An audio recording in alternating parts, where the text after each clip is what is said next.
Narcissist का असली गुरु कौन होता है? Concepts and research. It is not intended to diagnose or label any individual. अगर मैं आपसे पूछूं कि नार्सिसिस्ट का गुरु कौन होता है तो शायद आप किसी मैनिपुलेटिव इंसान का नाम लोगे, लेकिन साइकोलॉजी के हिसाब से नार्सिसिस्ट का सबसे बड़ा गुरु कोई इंसान नहीं होता।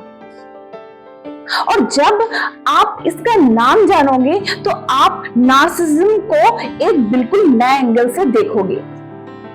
सबसे पहले एक बात समझिए, कोई भी नार्सिसिस्ट पैदा होते ही मैनिपुलेटिव या कंट्रोलिंग नहीं होता। ये पैटर्न्स धीरे धीरे डेवलप होते हैं और उनका पहला गुरु होता है उनकी बचपन का एनवायरनमेंट।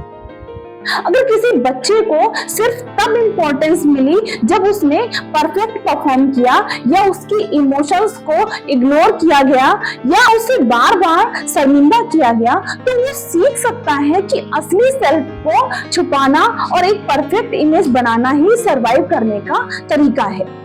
लेकिन कहानी यहीं खत्म नहीं होती। नार्सिसिस्ट का दूसरा गुरु होता है फियर, फेलियर का फियर, रिजेक्शन का फियर और सबसे बड़ा शेम का फियर।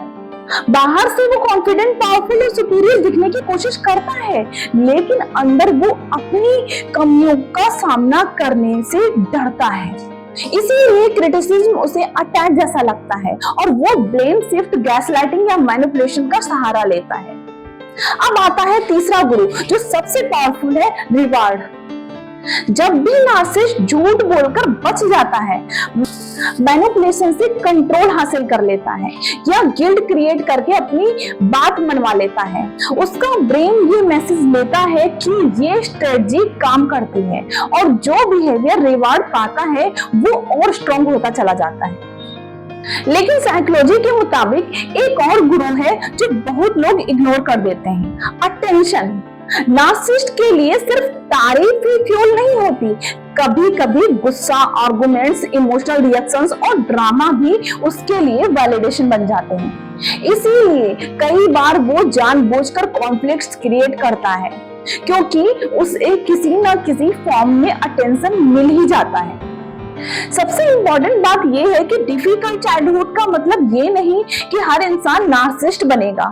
बहुत से लोग ट्रॉमा के बाद भी और भी ज्यादा एम्पैथेटिक और इमोशनली मैच्योर बन जाते हैं। इसीलिए पास्ट किसी बिहेवियर को एक्सप्लेन कर सकता है, लेकिन उसे जस्टिफाई नहीं करता। अगर आप किसी नार्सिसिस्ट पर्सन के साथ डील कर रहे हैं तो याद रखिए, उसका असली गुरु उसका पास्ट हो सकता है, उसका फियर हो सकता है, उसका रिवार्ड सिस्टम हो सकता है, लेकिन आपका काम उसका थेरेपिस्ट बनना नहीं है। आपका काम अपनी बाउंड्रीज प्रोटेक्ट करना और अपनी मेंटल हेल्थ को प्रायोरिटी देना है। आप कमेंट में सिर्फ एक वर्ड लिखिए, फियर या ईगो। आपके हिसाब से नार्सिसिस्ट को सबसे ज्यादा कौन कंट्रोल करता है? मैं हर थॉटफुल कमेंट पढ़ूंगी। Thank you.